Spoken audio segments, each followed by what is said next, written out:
Someone left a TikTok comment saying there's a haunted house in Atwater, California. A small house located in downtown Atwater is believed to be haunted. Built in 1925, the house has gone through at least 2 known renovations. Everything from objects being thrown, whispers, footsteps, unexpected cold spots, and random touches have been told from former residents. There's a gentleman named Ron Pertle who's known as a sensitive or a psychic. He visited the house for the first time and he said he heard and saw things, right?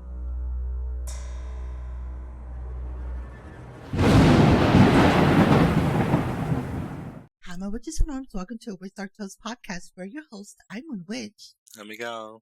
And today we're going to be talking about on the podcast of WitchDarkTales, a hauntings of California, such as Oakdale, California, Atwater, California, Fresno, California, about the Vendo company, and then also the Rupaul story of how he's being haunted in Los Angeles at the Chateau Marmont, tongue twister, and also the urban myth of Selena Quintanilla-Perez about the White Rose.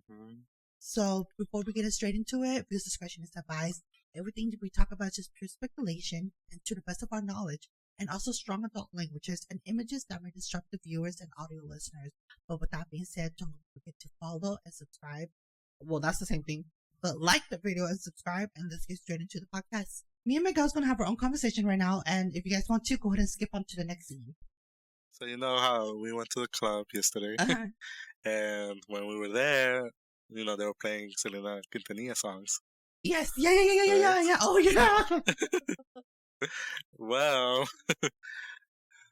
after a few songs passed by, I think it was during Como la Flor, when there was a message on the screen that said, Yolanda is not coming out. Yeah. They said March, because yesterday was March, today was March 30th, right? So if you guys are watching this, obviously it's in, April, right? April something. But for us, it's like yesterday. And the message said Yolanda's not getting out, and everybody was just like laughing and cheering on and stuff. I even flicked off. Well, I didn't flick off to the TV for Selena. I flicked off to Yolanda, you know? But hopefully nobody took that the wrong way. And what song was it that they were playing? I think it was Como la Flor. Was it? Oh, yeah, because Bidi Bidi Bamba was one after. Well, speaking of Como la Flor, did you ever hear about the urban myth of the White Rose for Selena Quintanilla? No, never heard of it. So the story was, fans were saying that Selena Quintanilla was having dreams, multiple dreams, where someone would throw a white rose at her and she couldn't catch it. And you remember the movie Selena at the end when she was standing there and someone threw a rose at her? Yeah. And she didn't catch it, and then it showed where she passed away and all that crime was happening, right? The fans started saying that was a premonition where Selena had before she passed away. But the dad said it was all hogwash, and I quote, he said that he basically threw that in there because Selena's favorite flower was white roses. And I did a digging. Guess what? Selena's favorite colors was actually black and purple. Black and purple? Yeah. So maybe she liked the color of the rose, the white rose. Unless it was something meaning, like a meaning thing. Well, because the song Como la Flor, since we're bringing it up, the family, Marcella even said that they would sell plastic white roses because fans would bring roses, but they, the flower starts dying. It starts, fading life away. And so they started selling the white roses at her concert. I just think that's why the urban myth came to be, but I don't know. What do you think about that? Wow, that's interesting. I think it sounds like a real urban myth to me. Yeah, I think so. It sounds like a myth. Selena Quintanilla-Perez passed away on March 31st, 1995, and it was a waxing crescent. If you're a witch, you know.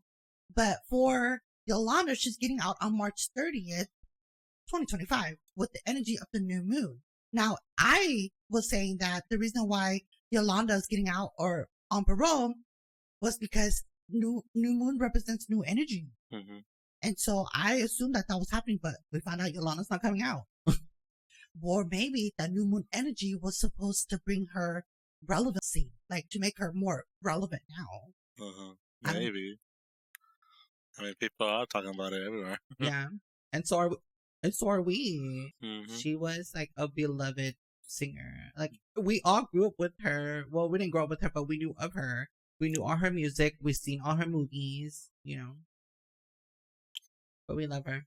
Love. Everybody was dancing. Yeah. You know, everybody loves her songs. Yeah. I think the first song I heard when I was younger, I was watching Casper, the movie Casper with Christina Ricci and the guy from Final Destination. No, not in the movie, but after, because back then we used to have commercials. So Selena Quintanilla popped up, and I remember it was what was the song? I'm trying to think. No, I forgot.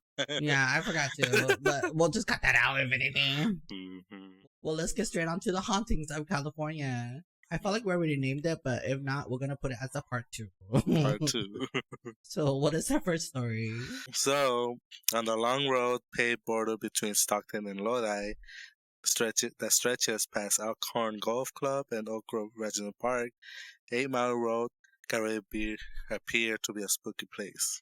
People cruise around at night, but they seem to see appearances while driving there. Many have experienced elements of paranormals. Some have witnessed that there was a woman in white dress walking on the side of the road who may choose to suddenly appear behind your backseat. Others say that they've seen a young Native American girl that walks the same road and claims to make a loud screaming noise. And most of the time they hear it in the middle of the night in that area. It's a mystery whether what those screams are and what is that woman in white is, you know. Who is it? I don't know. But it's really creepy. Have you ever passed through there? Yeah, all the time, but I didn't think it was haunted. So I'm originally from Stockton, and you guys already know if you watch my podcast. I moved to Fresno in 2010, so I technically only been here for 15 years. Now, growing up on Persian, I should never say my street. Oh well. I've never heard about that urban legend whatsoever. Really? Yeah. Did you guys ever hear about the urban legend of 8 Mile Road in Stockton, California? Drop down a comment and let us know. And for all you audio listeners, can you imagine just driving home, la la la la la la la, and all of a sudden you see a girl wearing a white dress, and then you blinked and she just jumped in the back of your car. That's scary. That's a creepy ass head. Right, it reminds me of the one we have right here. Oh, the ghost cop? Well, that's one of them, but I was thinking about the house. Which house? The one over there. The Tyler house? No, the one that we went to. The Wolf Manor? The museum? Or the sanitarium? No, the Wolf Manor. What about it? When we passed there about then we turn off the car, the girl sit in the back of the car. Oh, Kearney Mansion! There you go, sorry. Yeah, the story about Kearney Mansion I guess she was supposedly a witch. And they said that when you go there, she was like the white witch of the railroad track.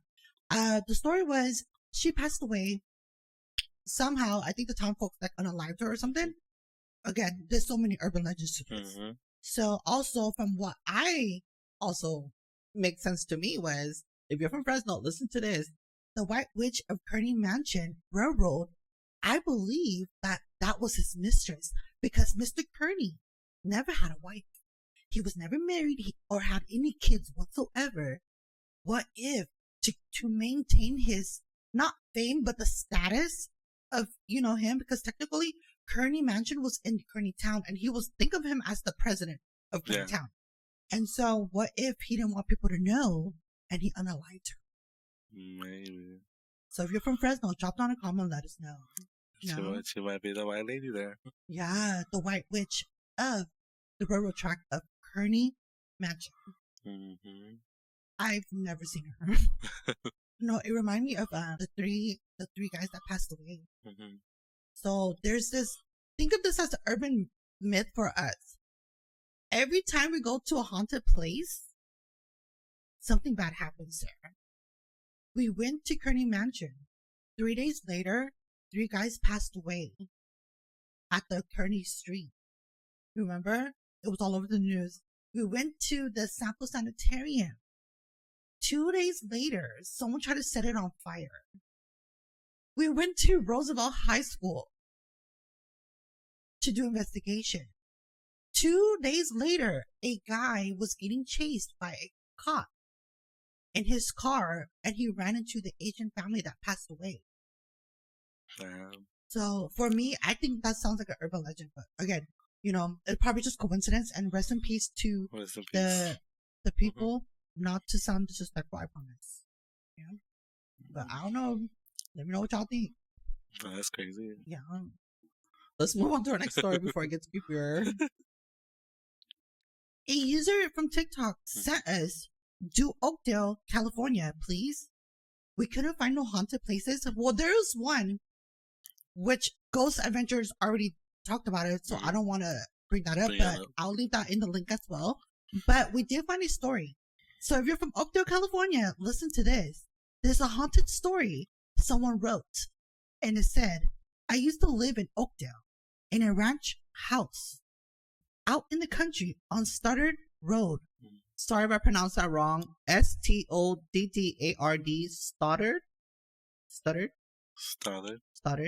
Back to the story. "I used to live in Oakdale in a ranch house out in the country on Stoddard Road, and we had a paranormal activity happening that we couldn't explain. So we asked the previous owner if anything happened in the home when he used to live there. He told us that his wife had died in the house, in the master bedroom, which explained the footsteps that I would hear in the hallway. The master bedroom was always cold, and it stayed cold despite us having the heater on and a fireplace every night. We would hear pots and pans rattling in the kitchen. It was as if someone was in there looking or cooking or making something. The thing that freaked me out was the most were pencil holders. Pencil holders? They were knocked off of my desk. However, the most haunted place was the barn that was just feet away from the house. The back of the barn was converted into an apartment. And there the lights would go on and off. And shortly after that, a woman's perfume scent will fill in the air in that house. One night, my brother slept in the apartment area. Mind you, it's the barn. He told me that he felt something crawl into bed with him, and a woman's perfume enveloped him, surrounding. After that, he refused to sleep in the barn again. All that stuff has stuck with me to this day. It makes me wonder, though, if the previous owner's wife is attached to the house and doesn't want to let it go. And that is the haunted story of Oakdale, California. Wow, that's scary. Yeah, I'm scared. Mm. So, the fact that this house can be haunted on Stoddard Street, again, my apologies if I'm pronouncing it wrong. Mm-hmm. I wonder if you guys can find out information for us so we can actually, see the house and know the details of it. And the fact that it used to be, a barn? Yeah, a barn, and they turned it into an apartment. That's even more creepy. So if you guys are from Oakdale, California, drop down a comment and let us know. Do you believe that the house on Stoddard Road is allegedly haunted? Or is this just another urban legend or haunted in California of Oakdale, California? I just said that twice, and it's okay. I sounded cute, though. I know I sound smart. Don't play with me. No, I didn't sound smart. Well, what did you think about that? I think that's creepy.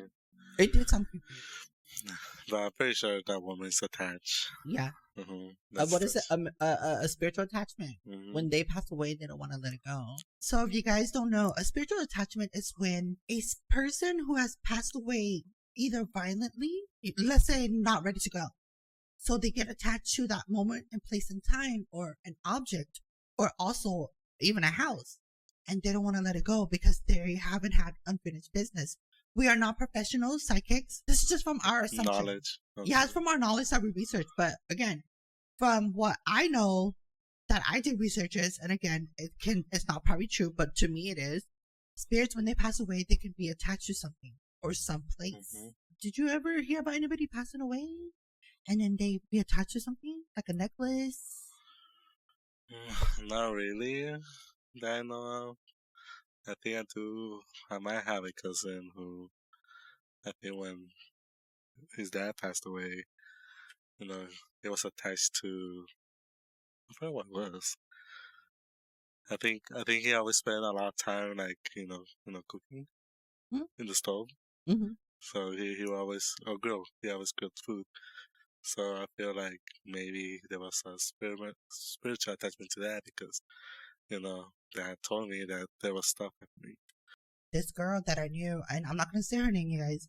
So her cousin passed away, and the backstory is her and her cousin grew up together. Mm-hmm. She gave her this necklace. They had like a best friend necklace, but it was like, the one with the heart, yeah, with the line, and then it pulls apart. So they were like best friends, but they were like cousins. When her cousin passed away, she still had the necklace, so she kept the other piece to go with it. Well, every time she said she would put it together, she always felt like safe, and she always felt like a vibration, or like the necklace started like zzz. She always tell me she feels safe. So I think when they pass away, they're able to not just attach to that object, like they're not going to reborn. I don't know if you believe in reincarnation, but maybe they somehow left an essence, like a little piece of them onto the object or the place. Mm-hmm. Now, for all you audio listeners and also the viewers on YouTube, when we do these haunted places, it does create not a negative energy, but I start to feel like we are falling deep into a darkness. There are times when I'm in a shower, I hear like, let's say like when the door makes a pop, or cars pass by and the roof goes, the little pop sounds. Yeah. I jump. I'll scream because I think like something's there, but it's not. But you freak out. Have you ever had a moment like that? Not really, to be honest. When you watch scary movies and you feel like you have to watch something funny after, do you do that? Actually, yes. What is your go-to movie after watching something scary? It's more like, okay, so sometimes I hear stories like on TikTok. Uh-huh. They talk about the creepy stories, or YouTube even. Mm-hmm. They talk about the creepy stories. So after I finish watching those, I end up either putting a song or watching something funny. It's gotta be something random, before I actually fall asleep. Have you ever slept in the dark? When you're laying in bed, you turn off the TV, you have no light, and your cell phone's like on the floor, and you have no light in that room, and it's just pitch black. Do you ever think someone's sleeping next to you, or if you feel like someone's around you? If I think about it, yeah. If I think about it, like, most of the time, I like sleeping in the dark, so I like turning everything off. Mm-hmm. I cannot sleep without turning everything off, everything looking out dark. So, yeah. So... Oh, you're psycho. No. Most of the time, before I even fall asleep, I'm on my phone. But when I'm not on my phone, and I'm not feeling sleepy yet, and I try to force myself to go sleep, that's when I actually think about it. Like, my mind wanders off, and I'm like, somebody under my bed? Oh! Is there something in the corner? Well, I remember my husband, he was at work, and so I was sitting in the room, and we had a TV, but obviously I don't know how, I think it turned off, or I turned it off. I was sleeping, and then I felt like something went down on the bed. I don't know if that makes sense.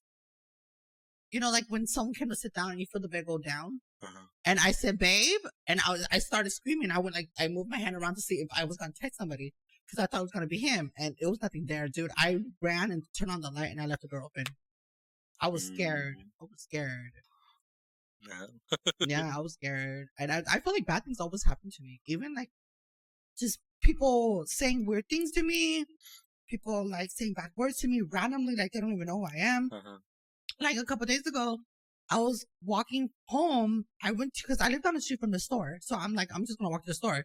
There was this guy cussing, saying bad words on the phone. And I thought he was talking to me. So in my mind, I grabbed my purse and I was like, trying to hurry up. The whole time he was on the phone. But off topic, sorry. Let's move on to our next story. We're going to be talking about the Vendo company that is allegedly haunted here in Fresno, California. So the Vendo company is located by Herndon and Palm, 7209 North Ingram Avenue. And so it's actually close by here in Fresno. And this company is one of the world's most leading vending machines manufacturers in history, but dating back in 1937. Of course, this being, here for a very long time, a lot of people have said that they have experienced paranormal activities around there. This could be because before it became Vendo, it actually was a military base before that. Shoot. So here's the thing. So it was a Pinedale military base, and before that base, it was a lumber yard during the beginning of the Japanese concentration camps. Internment camp. We have to correct that. Internment camp. Think of it as a detention center. We made a video for the one at the fairground, and people were saying it's not a concentration camp. You're disrespecting Holocaust and stuff. But it was never our intention, you know. But let's just say this: it was a detention center or an internment camp for the Japanese at the Pinedale Vendo company at the time. There's been stories saying where people feel like they're being touched by the ankles, where people have said that they have seen a lady sitting in a green bench in the area whose half of the face is like rotten. And they say that area where they see the lady is one of the main buildings where allegedly instead they were being tortured. That there is known to have a lot of, bodies buried on the ground. Allegedly there's still a ghost roaming around the area. But that's crazy. I'm shocked. But I didn't think about the Vendo company on Ingram is haunted. On Herndon and what? Herndon. Yeah. Next to the Sierra. Next to the Creek. Check the playlist. We talked about a lot of things here at Clovis. Y'all need to... So if you're from Fresno, drop down a comment, let us know. Do you believe that the Vendo company on Ingram, where it used to be a Pinedale Japanese internment camp, is allegedly haunted by all the spirits? When you said the lady with the rotten face, I pictured it in my mind. I don't know why. I just thought of like, oh my God, I can see her. Not like that, but you know. I mean, you can imagine. Yeah, you can imagine it. And it just. But so, yeah. Let's move on to our next story of Oakdale. Oh, what is it? No, it's not Oakdale. Atwater, California? No, oh wait. Next one? Yeah. Yeah, Atwater. Oh my God. Let me see. Sorry. Yeah, it's Atwater. Before we get on to our next topic, we want to talk about a moment to ourselves, and you guys skip on to the next scene, but I forgot I was going to tell you something. Well, how was your day today? What did you do today? I had a barbecue today.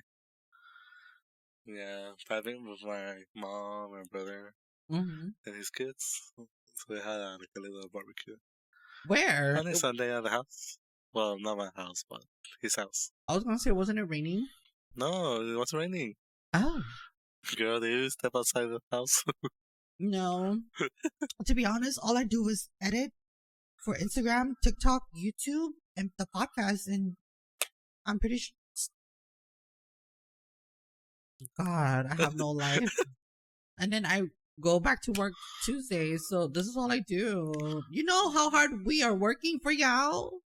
And the fact that we only get like, our most highest video was like 1,000, which I'm so happy about, but just know that we're trying. And even though, to me, we mess up when we talk about we mess up when we talk about stories. We messed up by pronouncing the words wrong. We even sometimes mess up at certain point, but this is the process of us growing. We started, and we're not professionals. We don't have professional equipment. We don't have no one to help us. We're doing this on our own. Look, we got 2 podcast mic and a dream, okay? And we are working it out right now. So I hope you guys know, give us some credit that we're trying. Well, thank you for bringing me a plate, though. Yeah, I was like, let me make this girl plate. I know. I saw it and I said, we're about to record a podcast and I can't even eat. Yeah. I guess. You can eat it after. I'm going to eat it. As we say, no, I'll eat it. Well, let's move on to our next story. We're going to be talking about Atwater Haunted House. And somebody used to live there, and she told us the story. But let's talk about the histories first, or the haunting. Someone left a TikTok comment saying there's a haunted house in Atwater, California. A small house located in downtown Atwater is believed to be haunted. Built in 1925, the house has gone through at least 2 known renovations. Everything from objects being thrown, whispers, Footsteps, unexpected cold spots, and random touches have been told from former residents. Mm-hmm. Now, on Merced Daily, there's a gentleman named Ron Pertle who's known as a sensitive or a psychic. He visited the house for the first time and he said he heard and saw things, right? So I wrote it down right here. A sensitive named Ron Pertle went to the house and did an investigation and found out some eerie things, even with the EVP, where Ron even asked, "Is there any spirits here?" downstairs in the kitchen. And the EVP said, "Trapped," while he was in the kitchen, right? So in one of the rooms, also upstairs, he said he can feel a spirit who would sit on a chair staring out into the window. And then he started to describe the person, which he stated was an older man, heavyset, baby face, short hair, who enjoyed sitting down on his chair as he watches the train go by. After that, he asked the EVP if was there any spirits here, and guess what it said? Yes. Herbert. Herbert? Oh. So if you're from Atwater, California, drop down a comment and let us know. Do you believe that the haunted house in Atwater is allegedly haunted? Now, I do have another one. The girl who wrote the comment said she used to live in that house. And she wrote, "Candy, who told us about the haunted house in Atwater, told us that she used to live there. And the urban legend was a father unalived his daughter and pushed her down the stairs. And she tried to do research, but nothing ever came up. Mind you, she lived there from 2010 to 2019 for 9 years. Wow. And this is the house. And for you guys to be up there. It is creepy already. What did you think about that? You think there was a gentleman named Herbert that's haunting the place? Well, if the EVP caught it, I'm pretty sure there is. You know, I still want to know what the story behind that is. I know, me too. Mm-hmm. So drop down a comment, let us know, and thank you, Candy, for telling us a story. Did you see what Rupaul posted 2 days ago on his TikTok? No, what was he posting? He said that he was leaving. Well, it happened in 1993. He was leaving from New York to go to Los Angeles to record for the Addams Family Value. And then he went to go check into his hotel called the Chateau Marmont Hotel in LA, Los Angeles, California. He said that when he went to go to the studio, recorded the song, so on and so forth, he came to the hotel to get a good night's sleep. And as he slept, he heard the phone ring. He reached over to the counter, the nightstand. He couldn't find the phone. Guess where the phone was at? Where? Next to him, along with his keys, water bottle, and other like notepads and pen. And he said, "What the heck?" So when he picked up the phone, he goes, "Randy, let me call you back," because Randy was the one I called, right? So he put the phone down and he called the front desk. The front desk says, "Oh, usually people call once a week to tell us that room is haunted." And RuPaul says, "What?" And they said, "Did you want us to get you another room?" RuPaul goes, "No, it's fine." So RuPaul said that the ghost was probably just a kid, or it wasn't nothing bad. It wasn't an evil spirit. It was just playing tricks with him. Yeah. And this happened in Los Angeles, Chateau Marmont. Wow. Yeah, I was like, wait, what? And then, mind you, also RuPaul said that he probably was night walking or night sleeping, but he doesn't remember. So, do you think it was a spirit, or did he really was sleepwalking? Because we don't know anything about it. Again, it's not from our town, so we are just taking everybody's word for it, you know? So if you guys are from Los Angeles, drop down a comment, let us know. Do you believe that the Chateau Marmont is allegedly haunted? You know? Maybe it is. I don't know. Because I feel like if someone's sleepwalking, they're not going to have memory of what they're doing. Wait, when people sleepwalk, they remember? I don't think they do. I think when they're sleepwalking, they don't know that they're sleepwalking until they actually wake up and realize, like, okay, why am I here? Why am I here and not my bed? No? Yeah, I didn't think of it like that. I did not think of it like that. I just thought when people sleepwalk, they walk and then they wake up and go, "Oh, okay." Like, I don't know why I got out of bed and started walking. I don't know. I haven't, knock on wood. I never had to sleepwalk, so I don't know. Yeah. Well, I'm on autopilot at work, though. Does that count as sleepwalking? No, I don't think it does. Sorry. Okay. I'm just joking. Well, before we end the podcast, now, what did you learn about what we just talked about in A Haunting of California? No, there's a lot of scary things going on. But I'm surprised about the vending machine, the history of it. Yeah, I didn't know about that either. And the fact that the first one was opened in Kansas, but they closed down, and now now the only one left is in Fresno and other places, and they named it called, I forgot. Let me look it up. Now it's known as the Sandin Vendo America Inc. And it's based on Fresno. As for me, the Ghostface, the Vendo place, yeah. I think that's the one that got me like. I know. I couldn't talk. I was scared because I kept on imagining the girl with the rotten face. Yeah, that was scary. So, well, what did you guys think about that? And also, do you have any other haunted places you want us to talk about? Drop down a comment, let us know, because we do want to start again going from not just California. We want to work our way around the world. So, but with that being said, thank you guys for watching, and audio listeners, thank you for listening. We'll see you every Monday for audio and every Sunday for visual. Blessed be everyone. Bye. Bye.